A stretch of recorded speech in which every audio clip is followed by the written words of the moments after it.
कि हमसे कोई पावरफुल पोजीशन में है, हो सकता है फादर हो, घर उन्हीं के नाम पे है, अब रहना उन्हीं के घर में है, अब क्या करें? और वो हो सकता है अपनी पावर को मिसयूज कर रहे हैं, हमें कुछ भी बोल रहे हैं, फिजिकली हमारा टॉर्चर नहीं कर रहे बट मेंटली हमारा टॉर्चर कर रहे हैं सुबह से रात तक। अब क्या करें? या किसी कंपनी में आप काम करते हो, वहां पे जो बॉस है वो अनड्यू एडवांटेज ले रहा है अपनी पोजीशन का, वो आपको अननेसेसरी आपका मेंटल टॉर्चर करते चले जा रहे हैं, अब क्या करें? तो एक एंगल तो ये है इसको देखने का, इस सिचुएशन को, कि हमें फर्क नहीं पड़ना चाहिए, बट फर्क पड़ता है ना। इस सिचुएशन को आप क्या बोल सकते हो? एक टॉक्सिक रिलेशनशिप है। That other person could be even your husband और वाइफ, राइट? वो कोई भी हो सकता है वो इंसान। एक सिचुएशन है जहां पे हमारा कोई कंट्रोल नहीं है क्योंकि हमारे हाथ में पावर नहीं है, सामने वाले के हाथ में पावर है और वो अपनी उस पावर को मिसयूज कर रहा है, क्योंकि power tends to corrupt. Power जिन लोगों के हाथ में आती है, ज्यादातर लोग 90% लोग उसको मिसयूज ही करते हैं। बहुत कम ऐसे लोग होते हैं जो पावर आने के बाद भी जिनके पैर जमीन पर रहते हैं, जो अपनी पावर को मिसयूज नहीं करते हैं बल्कि सामने वालों की पावर को और बढ़ाते हैं, सामने वालों को इंस्पायर करते हैं और पावरफुल होने के लिए। ऐसे बहुत कम लोग होते हैं। ज्यादातर लोगों के लिए बड़े होने का मतलब क्या है कि खुद को ऊपर उठाते चले जाओ और सामने वाले को नीचे गिराते चले जाओ। जितना ये गैप बढ़ गया उतना मैं बड़ा हूं। अगर सामने वाला मेरे से ज्यादा पावरफुल हो गया तो मैं तो वीक हो गया ना। तो बहुत सारे लोग ऐसे हैं जो जाने अनजाने आपको पावरफुल होने ही नहीं देंगे। उसके लिए उनके पास में क्या तरीका है? आपको टॉन्ट मारेंगे, किसी भी तरीके से आपको नीचे गिराने की कोशिश करेंगे, आपको सप्रेस करेंगे, आपको ऐसे दिखाएंगे कि तुम बेवकूफ हो, हम समझदार हैं। ऐसे ही होता है ना? अब ऐसी सिचुएशन में क्या करें? That is the question. क्या हम बिल्कुल ही पावरलेस हो जाए, यानी जो भी वो सामने वाला कर रहा है उसको सुनते चले जाएं? वो क्या है? वो एक तरीके की टॉक्सिक रिलेशनशिप। कोई हस्बैंड है अपनी वाइफ को डोमिनेट कर रहा है, आज सिर्फ बोल रहा है, चीख रहा है, चिल्ला रहा है, कल मारने पीटने लग जाएगा, उसकी तो हैबिट ही बन जाएगी। तो बेसिकली जब भी कोई बंदा आपके साथ में कुछ गलत करता है या आपको अंदर से लगने लग जाता है कि ये रिलेशनशिप टॉक्सिक होती चली जाती है, तो या तो उस रिलेशनशिप को रीडिफाइन करो, वहीं पे रहो, उसी कंपनी में रहो, उसी घर में रहो, और एक स्टैंड ले लो कि अब आज के बाद में ये नहीं चलेगा। Simple. There are situations where you have to fight for your right. अपने हक के लिए लड़ रहे हो। आपका हक क्या है? आपकी सेल्फ रिस्पेक्ट। अपनी सेल्फ रिस्पेक्ट के लिए लड़ रहे हो तो लड़ना ही पड़ेगा ना।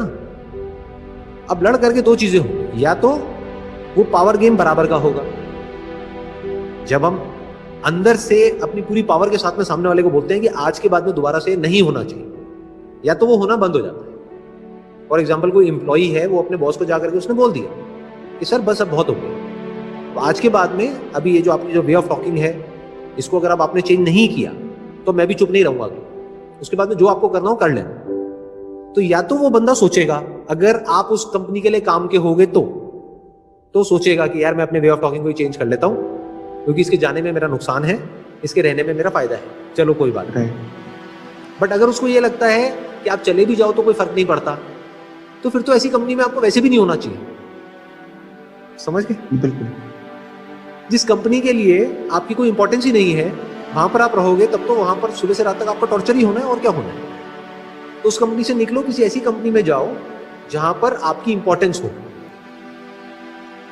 अगर कोई ऐसी रिलेशनशिप है जहां पे आपकी कोई इंपॉर्टेंस नहीं है, आपकी कोई रिस्पेक्ट नहीं है, तो उस रिलेशनशिप से निकलो, या तो वहां पे अपनी रिस्पेक्ट को अर्न करो। वो अर्न करने के लिए लड़ना पड़ेगा तो लड़ो, उससे भी सोल्यूशन नहीं निकल रहा तो छोड़ दो ना उसको।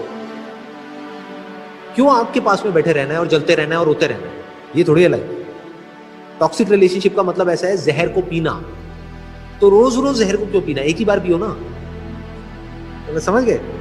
वो रिलेशनशिप आपको कुछ दे भी रही है, आपसे कुछ ले भी रही है। हर रिलेशनशिप ऐसी ही होती है। तो जब तक ये इक्वेशन 50-50 है तो बहुत ही बढ़िया है।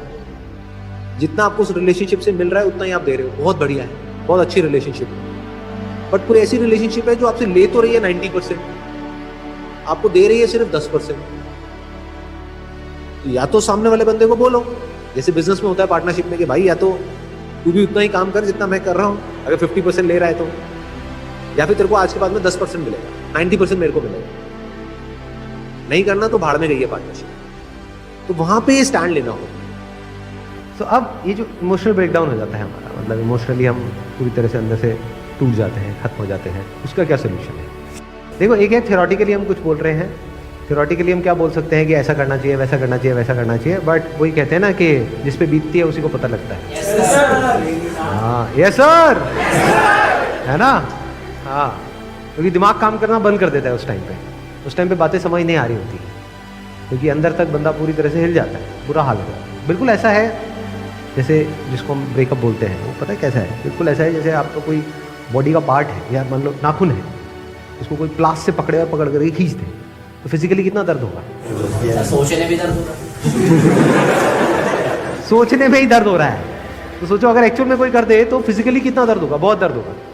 ऐसे ही इमोशनली अगर किसी के साथ में बहुत ज़्यादा अटैच्ड हो जाते हैं और आपका टाइम बहुत अच्छा चल रहा होता है, and you feel as if कि भाई अब तो हम कभी अलग हो ही नहीं सकते, और उससे अलग हो जाओ, उतना ही दर्द होता है, अंदर तक हालत खराब हो जाती है, कुछ भी समझ नहीं आ रहा होता है कि क्या करें, दिमाग काम करना बंद कर देता है, क्योंकि वो पेन हमारे ऊपर बहुत ज़्यादा हावी हो जाता है। तो अब ऐसी सिचुएशन में क्या करना चाहिए? इसका मैं एक्चुअल में आपको बता देता हूँ सोल्यूशन क्या है। एक है थ्योरेटिकल सोल्यूशन, वो क्या है कि हम अपने आप को मजबूत बनाएं, एक्सेप्टेंस, हम एक्सेप्ट कर लें।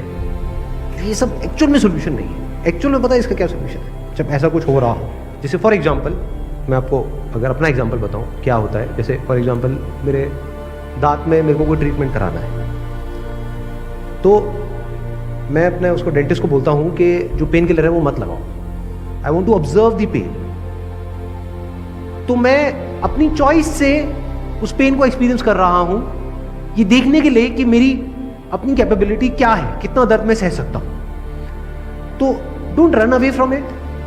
ये जो इमोशनली हमारी जो इतनी बुरी हालत है, इमोशनल ब्रेकडाउन है, if you try to suppress it, if you try to divert your attention from it, ये सब काम नहीं करेगा और कॉम्प्लिकेटेड होता चला जाएगा। फेस इट कि देखता हूं मेरी लिमिट क्या है, मेरी थ्रेशोल्ड लिमिट क्या है, मैं कहां तक दर्द को सह सकता हूं या सह सकती हूं। तो वहां से आपको एनर्जी मिलती है। अगर उस लिमिट को आप बढ़ाने के लिए एक्ट करोगे तो just be one with it, मतलब उसके साथ में जुड़ो, उससे भागो मत। मतलब you are feeling bad, just be one with it, मतलब अपने आप को अंदर से बोलो आराम से अकेले में बैठ करके कि देखती हूं मेरे को कितना बुरा लग सकता है, I am not afraid, let me see कि मेरी लिमिट क्या है, मैं कहां तक सह सकती हूँ, देखती हूँ कि मैं मरती हूँ या नहीं मरती बिकॉज ऑफ दिस पेन, देखती हूँ ये पेन मेरा क्या करता है, देखती हूँ क्या थॉट्स आ सकते हैं मेरे माइंड में, किस लेवल का। रोको मत थॉट्स को, डोंट से कि नहीं मेरे को उसके बारे में नहीं सोचना है, देखती हूँ क्या हो सकता है, देखती हूँ इसकी अपर लिमिट क्या है, मैक्सिमम कहां तक जाए। तो once you start pushing your limits, अब आप देखते हो तो कोई बड़ी बात नहीं है, आपको ये रियलाइज हो जाए अंदर से कि ये सब जो साइकोलॉजिकल लेवल पे जो होता है ना, एक है फिजिकल पेन जिसकी मैंने बात करी वो नाखून वाले की, उसमें तो एक्चुअल में दर्द होता है। ये जो साइकोलॉजिकल पेन है, this is subjective, this is not objective. दोनों में फर्क है। मतलब ऑब्जेक्टिव क्या है कि अगर नाखून किसी का भी उखड़ेगा तो उसको सबको दर्द होगा, कोई भी ऐसा नहीं है जिसको दर्द नहीं हो, बट ये जो साइकोलॉजिकल पेन होता है, दिस इज सब्जेक्टिव, यानी ये डिपेंड करता है आपके ऊपर कि आप उसको किस तरह से देख रहे हो।